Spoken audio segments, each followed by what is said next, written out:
Isambulo isibili verse 1 kuya ku-7.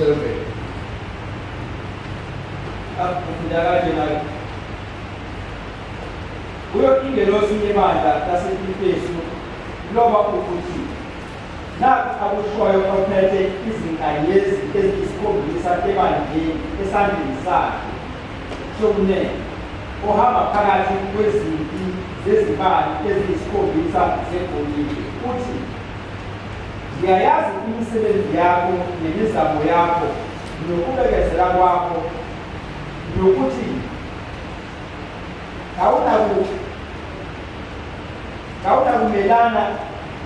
kawunakubamela ababi, wabavivinya abazisho ukuthi bangabapostoli bengesiko, wabafumana beqamba amanga, unokubekezela wakhuthazela ngenxa yegama lami, kawukhathalanga. Kepha nginalokhu ngawe ukuthi uluyekile uthando lwakho lwakuqala. Ngakho khumbula lapho uwe khona, uphenduke, wenze imisebenzi yakuqala. Uma kungenjalo ngiyeza kuwe, ngilususe uthi lwesibani sakho endaweni yakho, uma ungaphenduki. Kepha unalokhu ukuthi uyayizonda imisebenzi yamaNikolai engiyizondayo nayo, onendlebe makezwe lokho akushoyo umoya emabandleni, konqobayo ngiyakunika ukuba adle kuwo umuthi wokuphila oseparadise likaNkulunkulu. Amen. Bazalwane bami, this is a message that was given to uJohane omunye wabapostoli bebandla lokuqala. uJohane-ke ubhalile izincwadi eziwayemlandeli wenkosi uJesu kakhulu, umfundi wenkosi uJesu, wabhala incwadi kaJohane uMvangeli, waphinde wazobhala futhi the 3 episodes, 1 John, 2 John and 1 John. Wasebhala neyesine-ke the book of Revelation, ebhala inkosi uJesu ikhuluma nayo. Kule lami iBhayibheli esiNgisi kuthiwa i-American Standard Version, amazwi aphuma kuJesu uqobo lwakhe alotshwe in-red. Kanjalo-ke nala kule ncwadi yesambulo wonke amazwi amaningi akhulunywa la inkosi uJesu abhalwe in-red ink because aphuma inkosi uJesu. Le passage yonke ibhaliwe in-red. Lana-ke uJesu adressa amabandla awu-7 churches asendaweni eyayibizwa ukuthi i-Asia Minor. Indawo-ke ethiwa i-Asia Minor manje seyajika yaba yi-Turkey. Lamabandla awu-7-ke akhelene la kule ndawo. Sizokhumbula ukuthi incwadi yesambulo iyincwadi ekhuluma kakhulu ngama-symbols, ikhuluma ngezinto ezinye esingaziqondi kahle, kubala the horns, the goats, kubalwe the lambs, nalana-ke all these things bizwa kuwa 7. Nalana-ke kubalwa 7 churches. Kanti la kuthi u-7 kuyinto ebaluleke kakhulu ezweni lenkosi, usho ukupheleliswa kwezinto. Ayizithothi last time ukuthi nami ekhaya uma wenamasu awu-10, mina ngu-number 7. So-ke u-7-ke nokwazi ukuthi-ke ubalulekile especially ezweni lenkosi. Now, kula mabandla kawu-7, there is the first one al-addressayo, ethiwa ibandla lase-Ephesus. Leli bandla lase-Efesu lasungulwa uPawulu. Leli bandla lase-Efesu endaweni yakhona kwakuyindawo eyabe inhle idumile futhi in terms of amabhizinisi, in terms of abavakashi. Yayinesithixo lidolobhana this town yase-Ephesus. Isithixo sasibizwa ukuthi uDiana igama laso. Ngoba uDiana ngazikhuleka kulo. uDiana ke lona wayeyisithixokazi. Lesithixokazi lesasispecialize ngokuheha kakhulu abantu besilisa bazosibuka bese benekiseka kwezocansi ukusibuka nje. As a result, lesi sithixo sasikhonza abantu abaningi kwaze kwadaleka kusona ukuthi kube khona izanusi nezangoma nabantu besilisa nabesifazane ababenza amabhizinisi khona lapho bethengiselana ngocansi because abanye were prostitute coming to pray kulo Diana. Kuthiwa lo Diana babeka bebhilive ekutheni wehla ezulwini wazothakazeka emhlabeni tumemkhonza-ke njengesithixo sabe sinamandla. But esinokubalula-ke labazali sinoti indaba esithile sibalulele ukuthi kuwona le darkness lobo bumnyama be-city of Ephesus kwazaleka khona ibandla ngokushumela kwaPawulu. Leli bandla-ke lizelwe lakhula bazalwane, laba yibandla eligqamile nebandla elikhulu nebandla eliyithandayo inkosi. But 50 years later,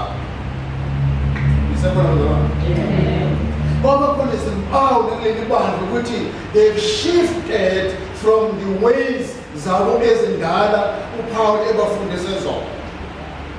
As uJesu ke lo etshela uJohane ukuthi alobe lana kunezinto leli bandla elaliyizona eseliqhelile kuzo. Amen. But before ngingene kuzona bazalwane, lama bandla awu7 wonke alikho esingathi li-perfect kuwona. Amanye wawo amathathu nje kwawo kuthiwa kubona kukhona okuthile inkosi ayisolayo kubona kulo7. Bese kuthi kwamabili okay, kukhona okuhle kwamathathu nokubi. Okuhle inkosi encomayo nokunye futhi akusolayo. Bese kuthi kwamabili kukhona akusolayo all together engekho le ngathi khona into enhle kuphela. Bese kuthi only two out of 7 ayikho into esolwayo wona. Are you still with me? Out of these 7 churches. Now let's get into first one again. Le engizoyenza isifundo ngayo namhlanje bese siyakuthi ekupheleni kwenyanga. Nakuleli verse ke kuleli bandla lase-Ephesus ke sekuthi ke after 50 years lasungula uPaul inkosi uJesu kwaqhubeka ibandla lisebenza, inkosi isiyahamba yabuyela ezulwini. Sekungena ke isikhathi la amakholwa esehlushwa khona kuze ezwenziwe noJohane nawe uyaboshwa ke eseboshwela ukuthi uyikholwa amakholwa undergo persecution. Bese bhala ke usethi ke kuverse 1 kuyo ingilosi yebandla lase-Efesu loba uthi nangu akushoyo ophethe izinkanyezi eziyisikhombisa esandleni sakhe sokunene, ohamba phakathi kwezinti zezibani eziyisikhombisa zegolide. Uthi nasitheke incwadi yesambulo is full of those 7 symbolical things, but lamabandla engeyona symbolical kwamabandla angempela. Yezazalwane nanamhlanje laba abavakashayo njena bahambayo bayephesheya bahamba bayobona izindawo bazibone isizinda where these churches were. Amen. Verse 2 ngiyayazi imisebenzi yakho nemizamo yakho nokubekezela kwakho nokuthi kawunakubamela abantu. Isn't that good, Bazalwane? Because uJesu uthona it I know nina bandla lase-Efesu ninezinto ezinhle elihle engiyiphawulayo kunini uthi ngesingisi I know your deeds and your toil and your perseverance and that you cannot endure evil men. Amen. Uyabanqobazana lo uphawu uza banqome nangento eyirisk. Nisekhona bazalwane? Amen. Uza banqome nangento eyirisk. Yini eyirisk? But before siyekona ubanqoma la ukuthi uyayazi imisebenzi yawo. 1, imizamo yakho nokubekezela kwakho. Now lela gama lokubekezela singasebenzisa njengo perseverance no patience. But there's a difference between patience and perseverance. I forgot something about that. Izolo ngibona mama unyawo sibedlela ngithengena nje lokuqala ngibuzile uthe ukumngaka. First thing ngibuzela ukumngaka kheso. Ngamtshela ukumngaka kheso esefike ekhaya. Ngithe lo esibedlela yonke into khona mabhansa okuziwo. So we have Malaga bazalwane umamkheso makakhethe bona mozokhetha mhlawumbe something yale makela khona ama-FET over colleges. So inkonzo yakhe umamnyaka noma ngeHebrew ngoshumayela khona wemhlopha ngaloo nto athi bokuqala ukheso before ushumayela boqala ukusitshela ukuthi ngiye kumkakhe uyakhetha. Amen. Now uthi-ke lana uPawulu uJesu uyayazi imisebenzi yaleli bandla lase-Efesu. Bese azothi wazi ukubekezela kwabo. Amen. Wazi i-perseverance yabo. Wazi i-patience yabo. Ibandla abazalwane eliya phambili, ibandla elinazo izinto athi uJesu uyazazi. Ukubekezela kwalo, i-perseverance yalo, i-patience yalo. Because there is a difference between patience and perseverance or endurance. Patience ukulinda nje. It takes a drop and I feel mnganami kade ngilindile, but I'm being patient. Amen. But endurance no perseverance kusho ukuthi ulinde nje ziyaqala izinto. Amen. Ulinde njena imitimisho kaSathane iyangena kuwena. But ulindile. Ube kwenkosi. Uthi kuJesu webazalwane ave ngilithanda ngalento yini. Ukuthi niyakwazi ukubekezela. Hallelujah. Webazalwane siyahamba nabazalwane abanenkinga yokubekezela these days. Okuphela nje ukuthi mewathi kwathi hayi bose sekubashiya mina nemthanda. Because beshiba yini ukubekezela. Amen. Ungakufika kithi khona umuntu osezindleni ekhaya. Into imane lesi. But inkosi uJesu ibalula nje ukuthi leli bandla ligqamise ukubekezela kwabo. Nokukhuthazela ngenxa yegama lami kawukhathalanga.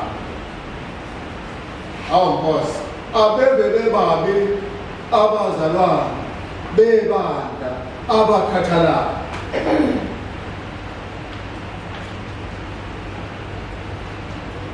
The truth is, bantwana benkosi, the road is not easy. Amen. Kuyakhathala bazalwane. But today is not continue going on. Continue pressing on bazalwane. Even if uSathane eletha ukukhathala. Ukukhathala kwabazalwane akukho physical kuphela. Akukho enyameni kuphela ukuthi ngizwa ngikhathele. Sometimes ukhathele engqondweni. Zibe ziningi izinto ebandleni ezenza ingqondo yakho igive up ithi now no more. Ngakhuluma ngento. Amen. Ngisebanyasi mina. But ebandleni ziningi izinto ingqondo evele kufikele ikhathala khona ithi no more. Amen. Amen. Last week we were visiting a friend, or a Fundis SP. God is God, very, very good brother of ours.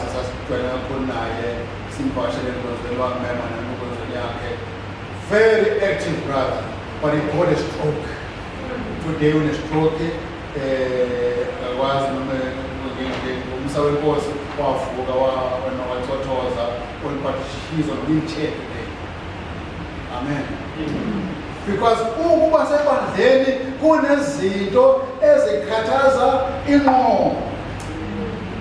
Kodwa lebandleni yabonga bazalwane. Utakhathala. So shine engqondweni ikuzoshaya ku spiritual. Noma ingqondo isaphila but ubona spiritual efile because ukhathazwe izinto ekhonweni. Hallelujah. But today we are praying to our God as we close this year. Would God help us not to get tired? God help us not to be affected emotionally. Amen. Izingqondo zethu nenhliziyo zethu zingashayeki siye phambili. I'm begging you, bazalwane bami, go forward, move forward, and press on, in spite of difficulties. There are many of them, but today we are saying we are moving forward. As the Libanda, that's the first one. Bekezela, nokukhuthazela ngenxa yegama lami. Now verse 4. Verse 4. Kepha nginalokhu ngani ngawe ukuthi uluyekile uthando lwakho lakuqala. Amen. Sebenzole ngaka bazalwane. Kodwa ukuthele Mrs. Butho avukhuthazela avubekezela Mrs. Mvundla. But wenze njani? Uluyekile yini uthando lwaqala. Amen. So I said to us, we're here today to close this year and to close the following year. Hallelujah. So from a large lady. And we must set aside. Could having done all these things, let's go on also, having put as Mom Young said this one. It was very Johnny Quarter one marsh. Hey, Mom, hey, Quarter, hey, so don't carry building. But I have to bring the hospital. Among Quarter, so you say, stream walk. Agas it doesn't true. You know, but guess what? Tourist people. Guess what? Tourist people. So, on Sunday was all. Was all. Amen. So,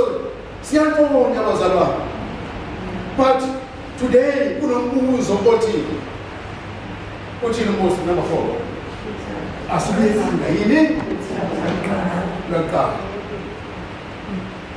Amen. Kepha nginalokhu ngawe ukuthi uluyekile uthando lwakho lwaqala. Ngiyabonga Nkosi.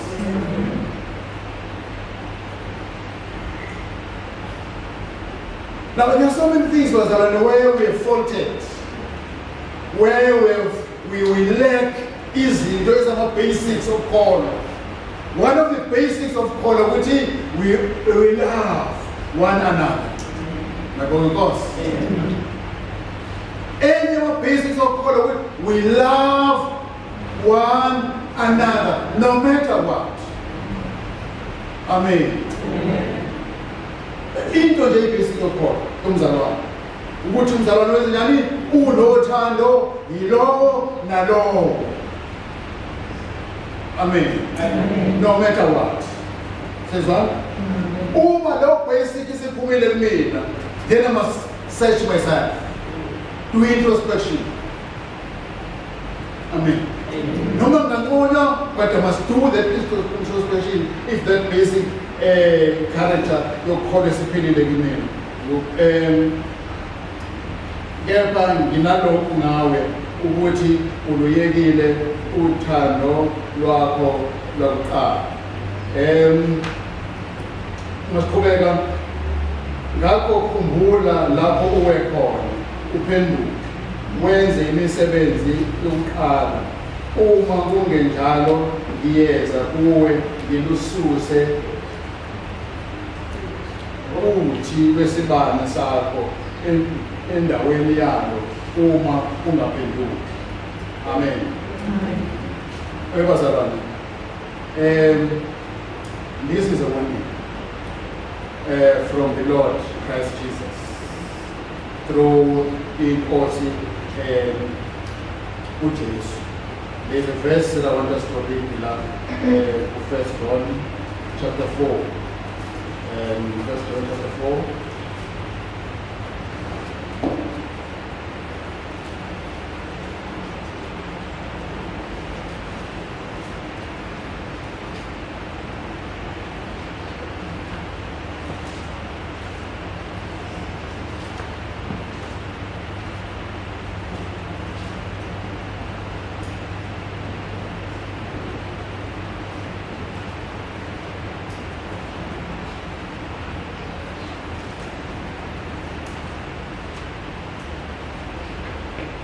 All right.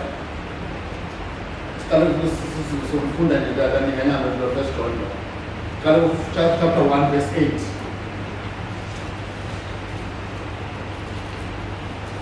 Uma sithi asonanga siyazikhohlisa neqiniso alikho kithi.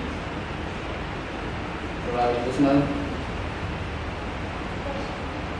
Uma sizivuma izono zethu uthembekile ulungile ukuba asithethelele izono. Right. Now, I'm giving this background, Brother Witty. When we belong to a church, an assembly, sinikezwe lo mthetho of loving one another, no matter what. And this verse again, it must be careful not to judge one another. Amen. Because sinento ethi we were all sinners. But sathola umusa wenkosi sasindiswa ngawo. So when one of us get out of the way, it is our duty ukumbuyisa ngothando lwenkosi. Mabonga Nkosi. We have that duty. We are duty bound to extend the hand of love to any one of us, because no one can claim to be perfect. Yes, Amen. One thing that we must always remember, that is our duty ukuthi ilo nalowo simbuyise, because inkosi iyamthanda simbuyise ngothando. Amen. Now, lana ke kule ncwadi ufizela lonto ukuthi uthando lwenu lwaqala luliyekile. Anisabonani, anisathandani, anisahagani, anisakhalisani, anisahambelani, omnye mesesibhedlela anisaye kombona. All those things was on it that we must close this year and say next year you are born again. Amen. Hallelujah. Amen. Next year we are going to be born again, because we've seen our weaknesses esehambe nawo unyaka wonke, and I don't want us to close the nyaka